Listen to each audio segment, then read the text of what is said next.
Hello students, आज हम discuss करेंगे हिंदू मैरिज एक्ट 1955 का void and voidable marriage. Void and voidable marriage, देखिए, इसको डिस्कस करने से पहले आपको सेक्शन 5 अच्छे से पता होना चाहिए। ठीक है, सेक्शन 5 क्या कहता है? इसमें कंडीशन है। कंडीशन है किसकी? वैलिड हिंदू मैरिज की। ठीक है, 5 कंडीशन थी, मैंने आपको बताया था, शॉर्ट में देख लेते हैं। एक तो स्पाउस से रिलेटेड थी, दूसरा उसमें 3 चीजें थी, अनसाउंड माइंड,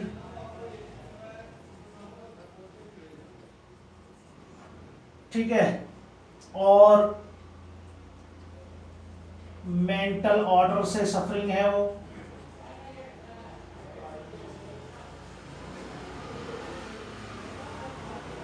और इंसैनिटी के उसको क्या होते हैं, रिकरेंट अटैक पड़ते। ठीक है, नंबर 3 वो एज से रिलेटेड था। Number 4 prohibited relationship. ठीक है, नंबर 5 सैपिंडा सैपिंडानो। ये 5 कंडीशन सेक्शन 5 में दी हुई है। यहीं से ये वॉइड और वॉइडेबल का जो आंसर है वो भी निकलता है। ठीक है, वैलिड हिंदू मैरिज के लिए क्या चाहिए? ये 5 कंडीशन को हमें देखना होगा। तो सबसे पहले देखते हैं इसकी कंडीशन नंबर 1, 4 और 3। ठीक है, क्या है? ये कहता है अगर किसी भी पार्टी का कोई स्पाउस, ठीक है, कोई जीवित है, यानी कि स्पाउस लिविंग है, तो ये पार्टी, ये marriage at the time of marriage, इस किसी भी पार्टी का कोई स्पाउस जीवित है, हस्बैंड का वाइफ या वाइफ का हस्बैंड कोई जीवित है, तो ऐसी जो मैरिज है वो क्या हो जाएगी? वॉइड होगी। दूसरा, अगर प्रोहिबिटेड रिलेशनशिप में कोई मैरिज सोलमनाइज की जाती है तो वो भी क्या होगा? ऐसी मैरिज भी वॉइड होगी। ठीक है, अगर वो सैपिंडा रिलेशनशिप में है तो ये मैरिज भी क्या होगा? वॉइड होगी। तो ये चीजें सेक्शन वॉइड के लिए सेक्शन 11 में दी हुई। ये सेक्शन 11 कहता है अगर at the time of marriage किसी स्पाउस का कोई any party have a spouse, living spouse, ठीक है, तो वो पार्टी, वो मैरिज कैसी होगी? वॉइड होगी। और अगर वो पार्टी प्रोहिबिटेड रिलेशनशिप में है तो वो मैरिज भी क्या होगा? वॉइड होगी। अगर वो सेपिंडा रिलेशनशिप में है तो ऐसी मैरिज भी वॉइड होगी। ये बात बोलता है सेक्शन 11। ठीक है, तो वॉइड सेक्शन 11 हमने जान लिया कि भाई ये शादियां कैसी हैं? वॉइड। चलिए इसको हटा देते हैं। ठीक है, अब मैं वॉइडेबल पे जाने से पहले आपको बता दूं, अगर वैलिड मैरिज की बात मैं करूं, ब्राइड ग्रूम, ठीक है, या ब्राइड, कितनी उम्र होनी चाहिए इसकी? 21 साल, और इसकी 18।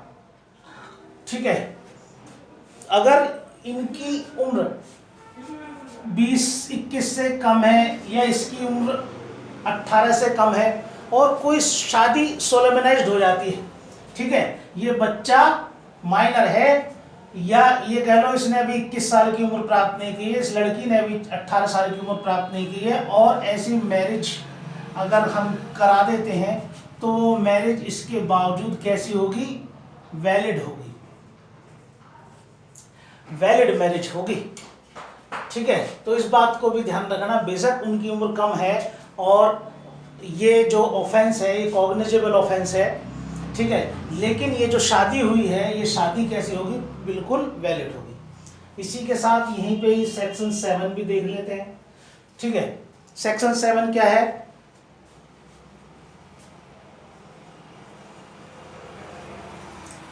सेरेमनीज से रिलेटेड है, संस्कार से रिलेटेड है पूरा हिंदू मैरिज। हिंदू मैरिज के सेरेमनीज हैं, ठीक है, जो कर्मकांड होते हैं वो क्या है? तो इसमें ये कहा गया है कि कोई भी मैरिज जो हिंदू, अगर दोनों पार्टी हिंदू हैं, हिंदू रीति रिवाजों से वो सोलेमनाइज्ड की जा रही है, तो उसमें एक ये आता है सप्तपदी। सप्तपदी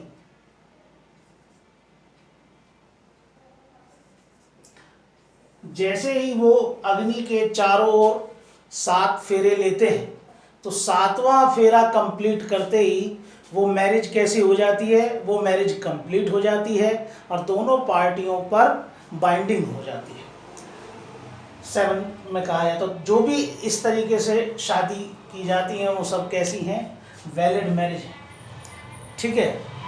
चलिए अब हम देखते हैं, हमने वॉइड वॉइडेबल के साथ में वैलिड मैरिज भी देख लिया। वैलिड मैरिज तो सभी हैं जो हिंदू रीति रिवाजों से कराई जा रही हैं, ठीक है। सप्तपदी का, जिसमें सप्तपदी लेते ही वो मैरिज कैसे हो जाती है? दोनों पार्टियों पर बाइंडिंग हो जाती है और कंप्लीट हो जाती है, ठीक है।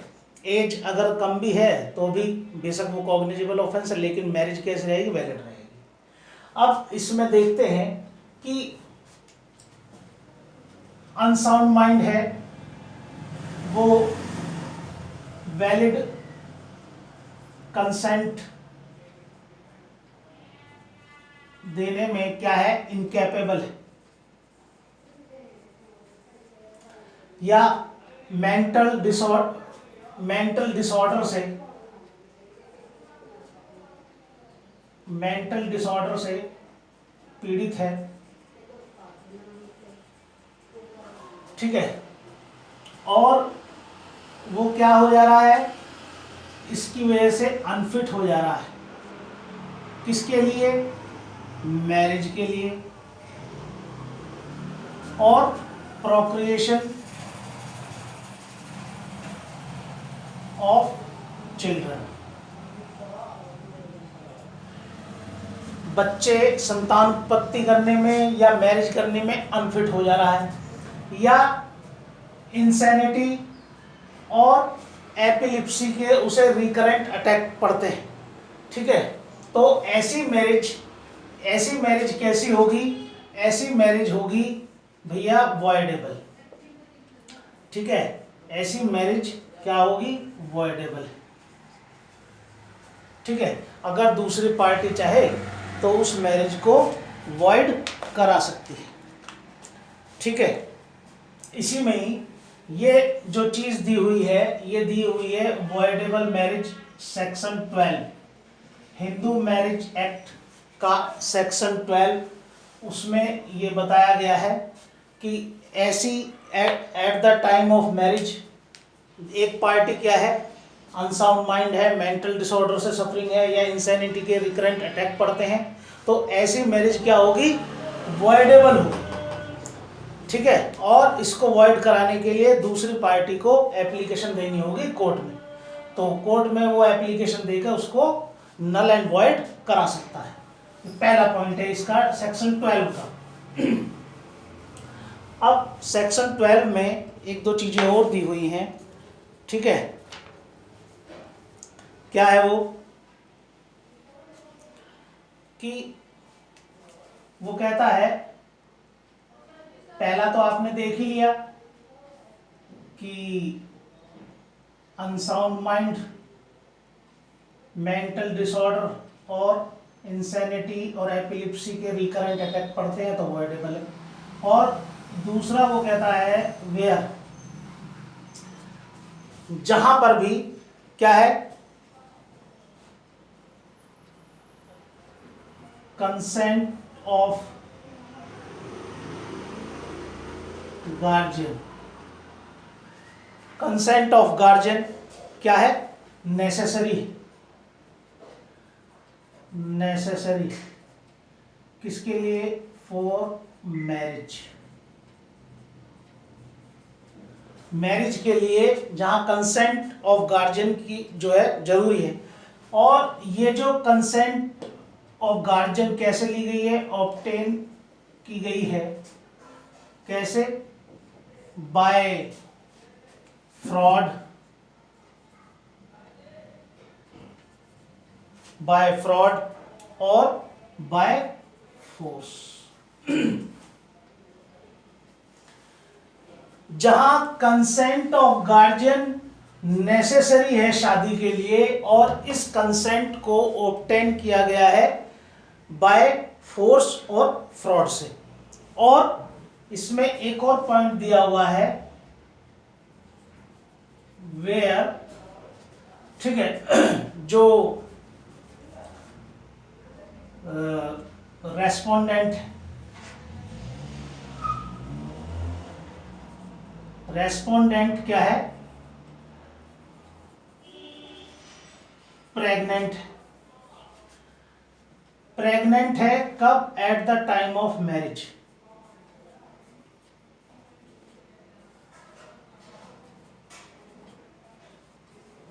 और किससे प्रेग्नेंट है, वो अदर देन एप्लीकेंट, ठीक है, जो एप्लीकेंट है उससे, अदर देन पर्सन से वो प्रेग्नेंट है। रेस्पोंडेंट क्या है, प्रेग्नेंट है at the time of marriage और वो एप्लीकेंट से किसी दूसरे व्यक्ति से प्रेग्नेंट है। तो इन दोनों का ही दिया हुआ है। मान लीजिए पहली कंडीशन है ये वाली, जहां कंसेंट कैसे प्राप्त की गई है, बाय फ्रॉड और फोर्स। तो इसके लिए वो क्या कहता है, पहले इसको देख लेते हैं। इसके लिए ये मैरिज आपको क्या है, नल डिक्लेयर करानी है, ठीक है। तो इससे कहो कि इस मैरिज को नल डिक्लेयर कराने के लिए आपको within 1 year, within 1 year application present करनी होगी। विद इन 1 ईयर आपको एप्लीकेशन प्रेजेंट करनी होगी इसको डिक्लेयर कराने के लिए। कब, विद इन 1 ईयर, कब से, from the date of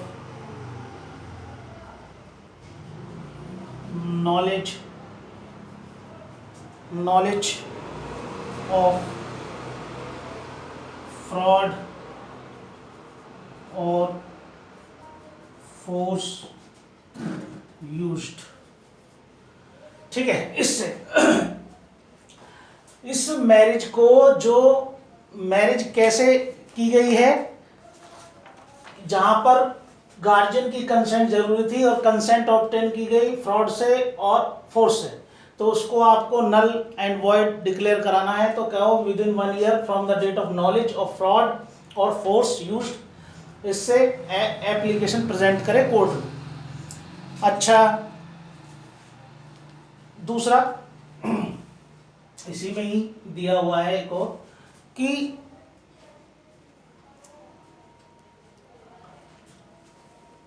the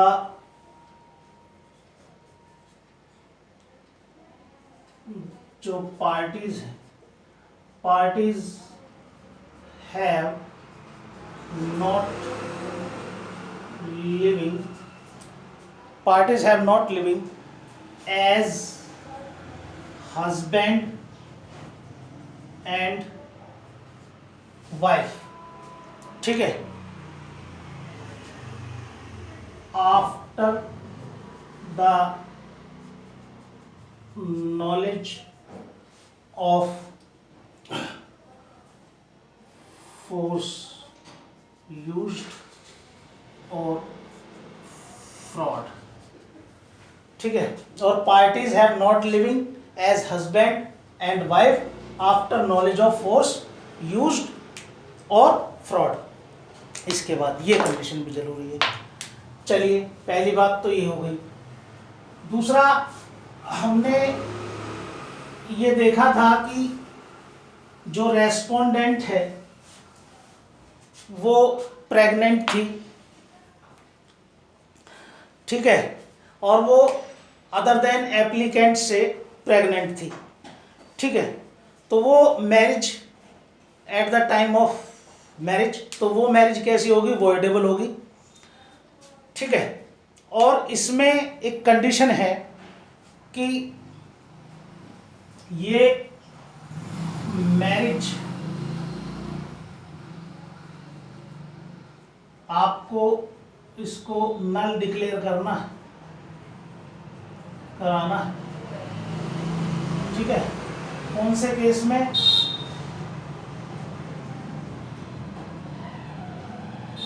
pregnancy वाले केस में, जिसमें वो अदर देन एप्लीकेंट से वो प्रेग्नेंट थी, ठीक। तो मैरिज को नल डिक्लेयर कराना है, तो ये कब होगी, नल जब भी डिक्लेयर होगी जब कोर्ट क्या हो जाए, सेटिस्फाइड हो जाए। किस बात से सेटिस्फाइड हो जाए, ठीक है, क्या, द एप्लीकेंट वाज,